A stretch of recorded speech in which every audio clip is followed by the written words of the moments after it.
Salut à toi, bienvenue dans cette nouvelle PAQ. Aujourd'hui, je vais te parler des 7, je vais vite, 7 paramètres au tennis de table. Donc tout simplement, les paramètres, c'est ce que tu vas retrouver sur chaque balle que tu vas jouer, que ton partenaire va t'envoyer au tennis de table. Donc en général, au tennis de table, on s'entraîne et on est vraiment bien concentré sur lorsque tu débutes. Donc ça sera un seul paramètre, une seule consigne, ou sinon on peut appeler ça donner à ta balle. Et lorsque ton balle va évoluer vers des niveaux intermédiaires ou avancés, même moi par exemple, je m'entraîne en pensant de façon régulière à 2 ou 3 paramètres. Parce qu'on peut évidemment pas penser à l'ensemble de ces paramètres en même temps. Donc il y en a certains qui sont plus naturels que d'autres. Voilà. Et certaines fois, il faudrait vraiment être concentré sur un seul point. Donc si tu débutes, en général, juste penser correctement à un seul point, ce sera déjà amplement suffisant. Premier paramètre. Donc, tout simplement, le premier paramètre, c'est la vitesse. Donc la vitesse de la balle, donc là c'est plutôt simple à comprendre à quelle vitesse va la balle. Donc en général la création de vitesse c'est fait avec le topspin du coup droit, le topspin du revers. On peut également mettre une certaine vitesse avec une poussette par exemple, notamment une remise tendue. Mais là nécessairement la balle, à cause de l'effet arrière imprimé par la poussette, elle risque à un moment donné, une fois la balle passée, de ralentir. Donc en général la création de vitesse, lorsque ton joueur il va vouloir te prendre de vitesse justement, il va le faire par un topspin, voire un bloc. Si tu topspin et qu'il réussit à bloquer en gardant, en réaccélérant, en remettant de la vitesse, ça c'est le premier paramètre. Le deuxième paramètre, c'est la force. Donc, au tennis de table, donc la balle elle est très très légère, mais à partir du moment où tu as une certaine technique, donc il faut vraiment avoir une bonne technique par rapport au jet que tu souhaites exécuter, que ce soit un topspin, que ce soit un bloc, dans la majorité des cas, on peut rajouter un peu de la force dans la balle. Donc ça, il est vraiment réservé au niveau du joueur avancé, donc vraiment le haut niveau. Si tu débutes ou même si tu es à mon niveau ou légèrement en dessous, donc c'est très très dur de mettre de la force dans la balle. Donc on peut le faire avec parcimonie sur quelques points, mais dans la majorité des cas, ça demande vraiment une excellente technique, un excellent placement pour être capable de mettre de la force sur le bloc, de mettre de la force dans la balle. Donc nous, on dit que la balle elle est lourde. Je veux dire, comme si la balle de 40 grammes, elle passait quand elle arrivait dans la raquette à 200 ou 300 grammes. Donc vraiment, il y a une véritable différence de sensation dans la raquette lorsque le joueur en face de toi, il est capable de mettre de la force dans la balle. Donc ça, c'est vraiment hyper important.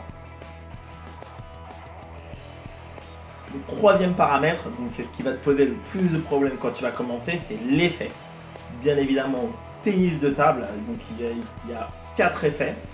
Donc l'effet coupé, l'effet listé et les deux effets latéraux, donc là-bas l'effet latéral gauche et l'effet latéral droite. Donc on peut mixer donc l'effet coupé avec les effets latéraux et l'effet listé avec les effets latéraux, donc, notamment sur le service parce que c'est là où le joueur il va avoir l'entière maîtrise de la balle, dans le respect des règles du jeu bien sûr, avec le lancer et en exécutant son geste. Donc les effets, donc que la balle soit rapide ou qu'elle soit lente, donc tu auras toujours une gestion d'effet. Donc la balle, elle peut également arriver molle, donc sans effet, donc justement, donc ça c'est le troisième paramètre. Quatrième paramètre que tu retrouves à chaque balle, c'est la profondeur, tout simplement. Donc évidemment la balle, donc elle peut être juste sur un service, juste derrière le filet, donc vraiment être courte. Comme sur une fois le jeu lancé, elle peut être mi-longue, donc plutôt 2 rebonds, 4 raquettes, nous on appelle cela comme ça.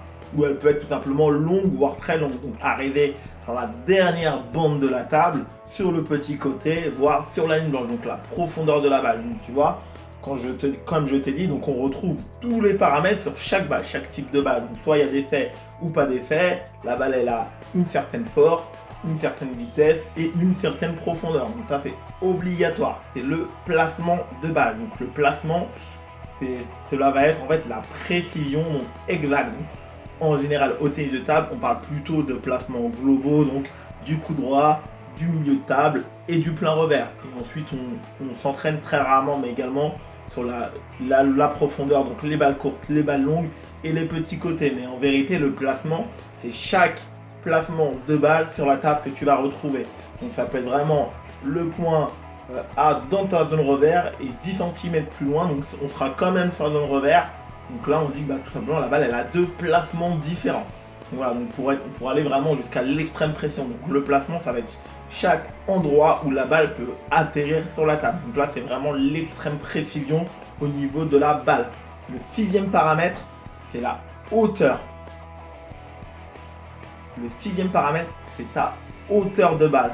Donc, tu vois, comme je te l'ai expliqué au début, ça fait partie des paramètres où naturellement tu vas t'entraîner, dans certains cas, évidemment, à faire frôler la balle au filet.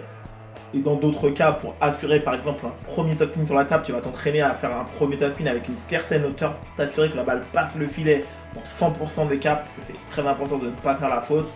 Donc c'est la hauteur, donc au service, le plus important bien évidemment dans beaucoup de cas, ça va être de servir avec une hauteur qui va être extrêmement basse, même si la balle n'a pas d'effet pour donner de la difficulté à ton adversaire.